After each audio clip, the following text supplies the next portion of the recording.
Okay, hello everyone. Yeah, I'm very happy to be here. I see the room with so many people. I'm very envious I cannot be physically in Valencia. Thanks a lot for the invitation. Yes, and for the introduction as well. I'm trying to share my slide. I hope you can see them well now.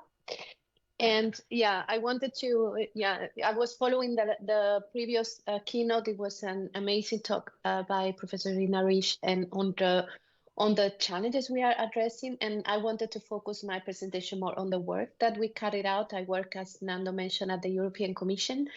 And this is part of the work that we have been doing on the topic of liability with, it's an interdisciplinary work that combines a bit knowledge from legal or colleagues that are in law and regulation, and then also some people that work in the technical field. And this is about to be published at the Journal of Artificial Intelligence Research. And I wanted to talk a little bit more about the legal challenges that current AI systems pose in particular for liability. So a very, very brief introduction to why we are doing this work. I mean, of course, we have seen also in the last talk, and I will try to mention some properties that artificial intelligence system nowadays have for related to risks, to safety and fundamental rights. And we can, on the one hand, have some ways to mitigate and assess those risks in the development stage. For instance, when we are trying to train a model or deploy it in a real world scenario. But in any case, the risks still stay in a marginal level, so harm can occur. So in case there's harm produced by a system that is incorporating AI, victims should also be able to seek compensation. And the same properties that make difficult to prove causality also make difficult to prove this compensation. So this was the motivation for us to carry out this work, where we try to really identify a series of case studies on harm produced by AI systems and study which are the technical difficulties that people or victims may have in proving causation. This is called the burden of proof in legal terms. And this is also relates to the way that we need to alleviate this burden of proof for victims. And we focus here on systems, AI systems that can really make some harm to properties or physical harm, and also to recent developments on AI available, for instance, in the market in the short term as well. So this was mainly the goal of this study. And the context, as Nando mentioned, I'm leading a project, a team of people that is the human team. We are interdisciplinary. We have people from cognitive science and also from law and also from machine learning. We are trying to understand the impact of artificial intelligence on society, and then trying to define methodologies for what we call trustworthy AI, which is the term that was defined by the high-level expert group on systems that can be trusted, then focusing, for instance, on fairness, transparency, and robustness, for instance. And as part of the commission, we collaborate with our colleagues that define policies such as regulations or investment policies to base them on scientific grounds. So the topics we are working are very related to the work I will present today. For instance, we have some work on recommended systems, for instance, used in different contexts, for instance, from music to news. We also have some work on facial processing, and biometrics, which is also a very sensitive topic from the policy perspective.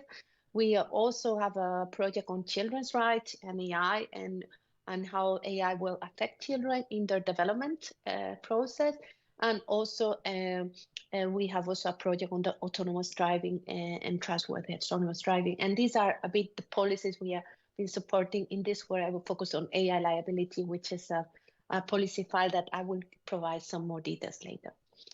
So as you may know, the Commission proposed a regulation on artificial intelligence that is called the Artificial Intelligence Act, which really applies to software products, AI. And this is the kind of assessment that I mentioned before on the risks of systems before putting the system into the market. So the idea of this regulation is that the regulation defines different levels of risks. For instance, some applications are considered like unacceptable, so they are prohibited. Some others applications are considered high risk, and in this sense, they should be subject to compliance with certain requirements, for instance, transparency, data governance, or human oversight before they are put into the market. Then there are other systems that are considered to have transparency risk, and they are also subject to lighter requirements such as transparency and information to users. And then there are other systems which are considered to be used in a context with minimal or no risk. So this is the approach that the European Commission has taken to regulate the technology, not the technology per se, but also depending on the context where it will be used.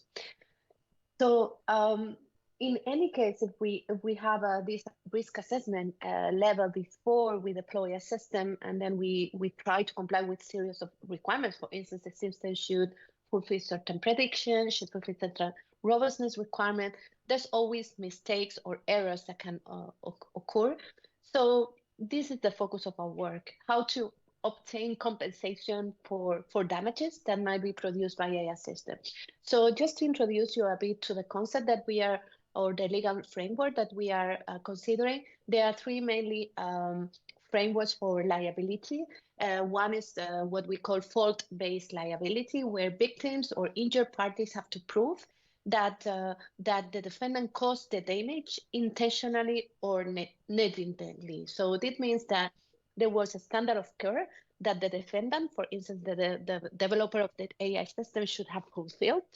And then the injured parties or the victim should really prove that this standard of care was not fulfilled. And they have to prove, for instance, there was a negligent design, manufacturing, maintenance, marketing, or operation. So this is the first legal concept based on what we call standard of care. The second one is what we call strict-based liability, which in fact the injured party doesn't need to prove that there was a damage, and the defendant caused the damage. That they only need to prove that there was a risk and the risk materialized. So in fact, if there is a risk assessment, we can see which were the risks, and then in a strict-based liability, you only need to prove that this risk materialized. I will give some practical examples later. And then the latest one is the third concept is product-based liability, where the victims can only claim for a defect that was present at the time that the product was placed into the market. This is called the standard of safety. So only you can claim that the product, when it was put into the market, it was badly designed or manufactured. So these are the concepts that I will use during my presentation. So there is a lot of literature, or not a lot, but few literature that has tried to address this in the context of artificial intelligence. For instance, you see, I am citing here recent studies where, for instance, we consider that AI systems, they lack of a legal personality. So, of course, there was the conception that the person operating the AI system, for instance, the person that is using the system and supervising it, will be the person responsible. And this is what we mention when we talk about human supervised or assisted, computer assisted paradigms. But this is really challenging when AI becomes more autonomous, because people might not be able to be aware of how to supervise those systems. So the responsibility can, of course, should be shared between the person maybe operating the tool, but also to other system persons or organizations. So we are moving a bit in the literature between the standard of care, fault-based liability, as I described below, to the standard of safety, strict liability. And this is very complex in AI because there is a value chain is usually also very complex. For instance, if you see a product, and we will see an example, there are always different components, and different components are developed by different organizations. So the harms should be, and responsibility should be then distributed in this chain.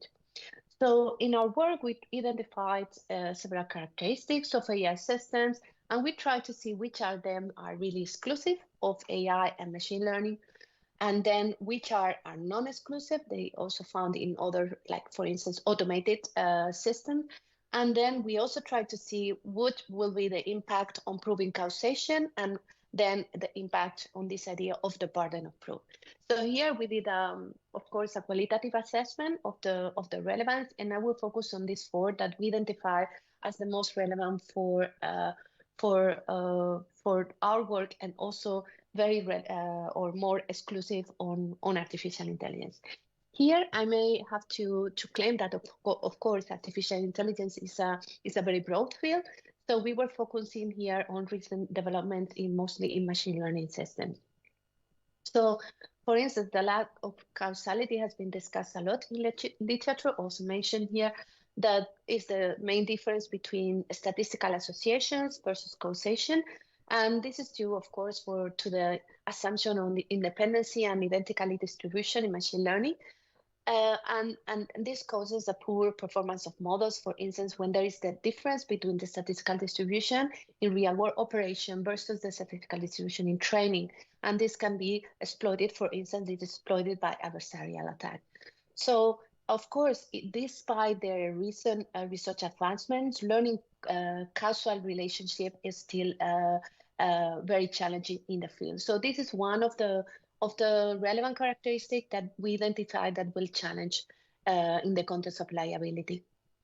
The second one we identify is, of course, opacity, and this is defined as the obscurity of meaning resistant to interpretation, and is, of course, the well-known black box character of the decision-making process in machine learning, and also the inability to provide human-scale reasoning for complex model. And of course, the AI Act that is explained below try to alleviate this by defining transparency requirement and in systems. For instance, there is a need to provide technical documentation or explain the architecture that was used and provide access to logs to alleviate this idea of the burden of proof, but there is still a challenge, and attempts to explain black box machine learning models might not be still enough to demonstrate causality. The third feature that we analyzed in our work and we think are relevant for the liability are unpredictability. That can be due on the one hand of the fact that the data set that was used for training might not be sufficiently. So, for instance, you see one example here on the left for one dimension. You have the learn function is this one, and then you have the underlying function. So when we have in fact the data set is not sufficiently covering several parts of the space, there might be solutions in these poorly represented regions that might generate unpredictable results. And then I put also here at the right the example of overfitting, but even if the input space is well represented, the outcome for samples not used in the training can be unpredictable. This is also found, for instance, in recurrent models where the outputs might depend also on the input, but also on the state. And this is also a source of unpredictability. So this is the third characteristic we identify as relevant for liability purpose. And the fourth one is, of course, self and continuous learning. We consider, for instance, relevant those systems that carried out incremental training of the system during the operation phase. And as you see here, we put that the impact on proving causation might be low because we may consider that those systems might not be deployed in a context where there is a safety requirement. So we also see those systems maybe not used in the context, for instance, of physical harm, and then there will be a control scenario for this kind of continuous learning. In this concept, there is also the legal concept of substantial modification. That means when you have a system or a product and you carry out a substantial modification, you need to assess again conformity with the requirements, for instance, in the AI Act. And this is to be defined in the context of AI system. When do we consider the system is really substantially different from the one that was deployed before? Because of course, in AI, we always update systems and their behavior. So In a study, when we identified these requirements, we tried to build together with our colleagues from DigiJazz a set of use cases where there will be related harm, and this is the criteria that we use. For instance, we consider on the left side you have the technology. We consider system with a technology readiness levels from 5 to 7, so systems that can be actually be expected in the short term. So we consider the state of the art, not only in products that are already available in the market, but that might be available in the short term. We try to consider in our use cases those specific AI features that I described earlier in my talk. And this was the first criteria that we have. Then in the second criteria that you see here in the center of the slide, we consider, of course, the product and fault-based liability. So what will be the need to prove the harm and where the harm comes from. Then we also consider also different victim AI provider relationships, and also that there was no insurance covering, for instance, for harm that might be then not needed to prove the harm. And finally, we also try to focus on use cases where there are different types of harms. For instance, we can consider physical harms to a person, or property harms, which are material harm. And we also consider some use cases with recognized mental harm, and which is also one of our use cases. And of course, that this harm is significant and relevant. So this is a little bit, of course, the methodology for our interdisciplinary study. We gather experts from the legal side, also from the computer side, and also for the human-computer interaction side, and we try to build our use cases realistic enough to have a detailed description. So I just wanted to go now through one example of one use case without entering into details. For instance, this is the methodology that we follow and the different steps that we follow for that, and I will explain it with an example. I think one of the use cases was an autonomous urban cleaning robot that I mean, you can find here some pictures or the current state of the art of this kind of technology, which is a cleaning robot deployed in an urban by a municipality, and then there is maybe a use case that we can expect now or in the short term. So just to give you some examples of the kind of analysis that we carried out. For instance, we first analyzed the characteristics of the product, the different features and the different components, for instance, from the sensors to the actuators. And then we try to analyze the different AI or machine learning systems from perception to planning. So we try to, of course, analyze a bit in this context the complexity of the value change, and also the amount of systems that we can find on the real product. And we also discussed a bit about the role of the human operator, if it's more in this case it was more supervisory role, and who are the different people behind the product and the operation. This was the first steps. You can find, of course, in the paper more details about all the analysis that we carried out. In the second step, we tried to define the potential event leading to damage. In this case, for the use case, we defined this event like there was a colorful baby stroller parked in front of an advertising banner with similar color patterns, and then there was a baby guardian looking after the baby, and he was looking at another side, and then one of the cleaning robots just collides with the stroller, and then the stroller is damaged and the baby is slightly injured. So this is an example maybe of an event leading to damage. All of this work was carried out like discussing with people also from the legal context to see if this might also be relevant for legally, or also for obtaining compensation. And then we say, okay, let's imagine this such as an event occur and such an accident occur, and then how can an expert know what is the potential causes and also how can we prove how this accident happens. And then we started to look at the potential causes, for instance, for an accident, like which component could fail and why. So then, for instance, this is an example I put here. Maybe it's the perception module that did the wrong image segmentation, or maybe it's the decision making and control of wrong reaction time, or the sensors. We try to analyze different reasons, and then of course we identifying two potential causes. One were more like due to a error of the system, for instance, mislabeling in training, or maybe a noise or some noise in the image or in the input. I'm focusing here on perception, or maybe some unfavorable weather conditions for some control system.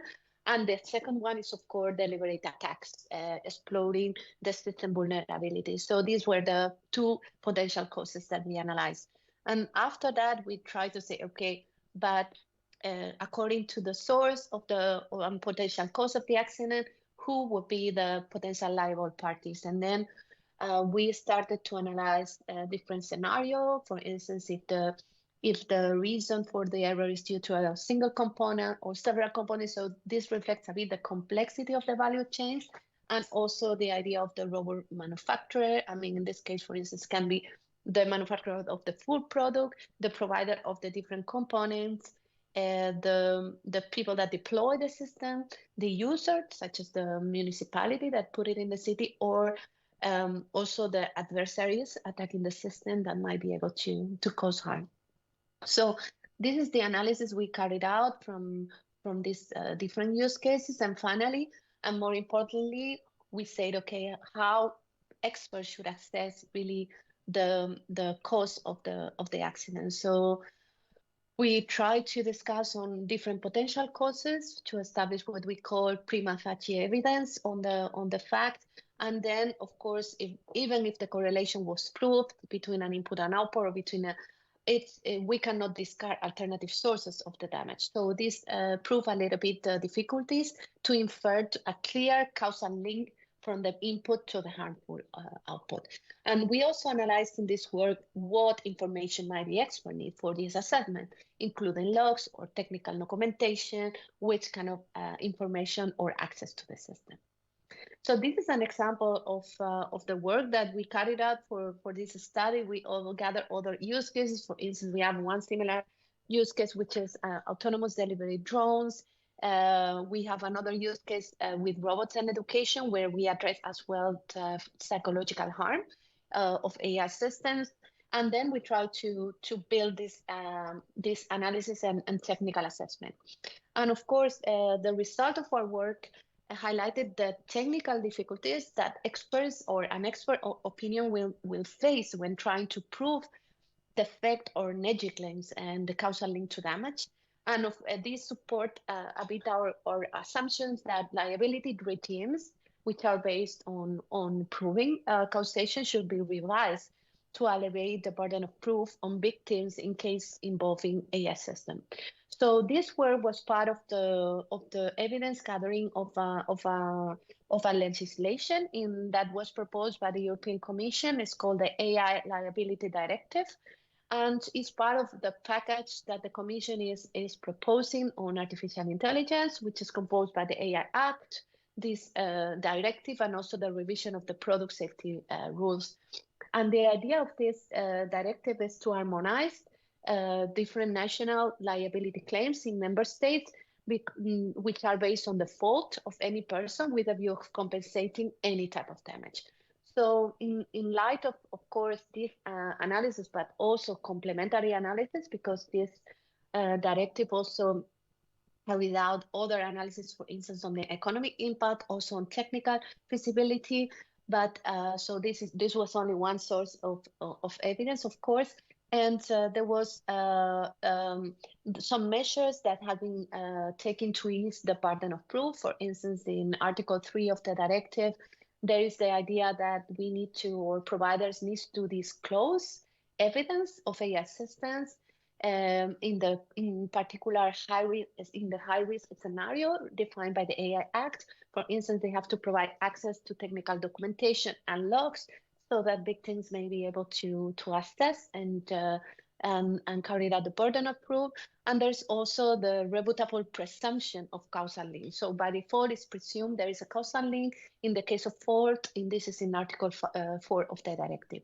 And these two measures are complemented by a review mechanisms to reassess the need for harmonizing strict liability, which is then do not require the proving of harm for AI, in particular risk profiles. And this is, of course, a directive that is being proposed and still now in negotiation phase. But and so, as you know, in the Commission, in European law, we have always the negotiation with the Parliament and also with the Council. So it might also have some modification.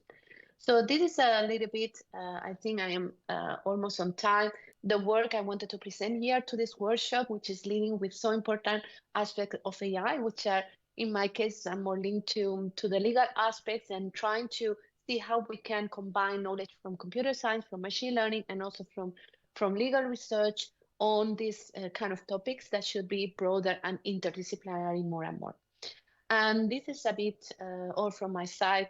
Thanks a lot for your time, and happy to answer any question now, or if you want to contact me later for anything else. Thanks a lot. Thank you, Emilia.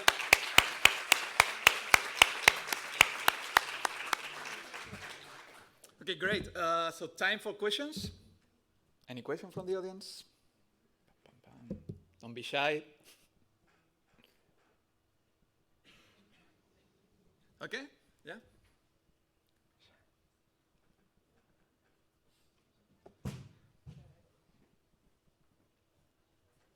Yeah, okay, yeah, for sure. Yeah. Thanks, Emilia, for the great talk, and sorry that my mic wasn't working. So my question is about the relation, one of these four aspects that you mentioned, the relation between predictability and causality. Can you actually prove causality you cannot predict, or how do you see this relation between these two things? Yeah, as I say, this is one of the main challenges, I would say, for that of the topics that we identify. I mean, this is clearly a challenge, as you say, about the idea of predictability and also the idea of causality.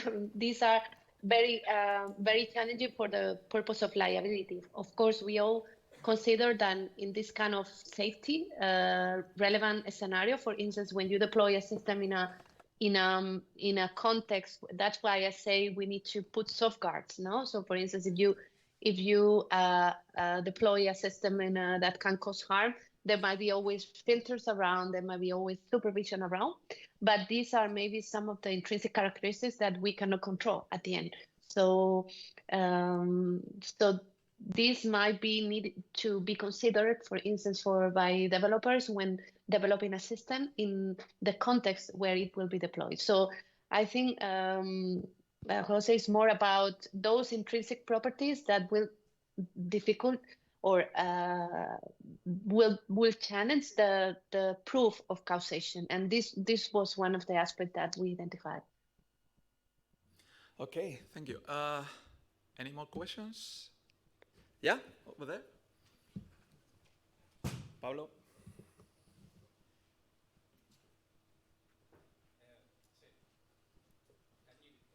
No. It's the same. Maybe you can. Came here. Sorry. Thank you, Emilia, for the talk. So I was wondering, in the examples you've given, they are rather limited systems, AI systems, but when we increase the generality of systems and when they interact in a much complex environment, it's even hard to define it's even hard to know what specific objective is the system optimizing for, because it might not be possible to hand-define exactly what we care about. So in this sense, how are we going to, or have you thought about how we are going to evaluate what the system is trying to accomplish? Or Yeah, this is a very, very nice question, very relevant. Thanks a lot. I mean, the problem is that as far as we go to more general purpose AI, and this was also discussed earlier, for instance, if you have a system that will be used in a context for a concrete task in a scenario, for instance, you know the kind of images you will get or the kind of audio, then it's easier to evaluate and control. But if you have, of course, general purpose AI or more multitask systems, you may need to assess when and how it could be used. So I think the evaluation should be different, but we cannot say, okay, but it's general purpose, so we cannot ensure the accuracy or robustness in all the setups. So we need to decide in each particular context which kind of system do we want to use and how do we need to evaluate it. And this is a bit complex. For instance, if you are going to use a general purpose system and then you are going to incorporate it into a product, how can you, for instance, as a developer, evaluate it if you didn't train it?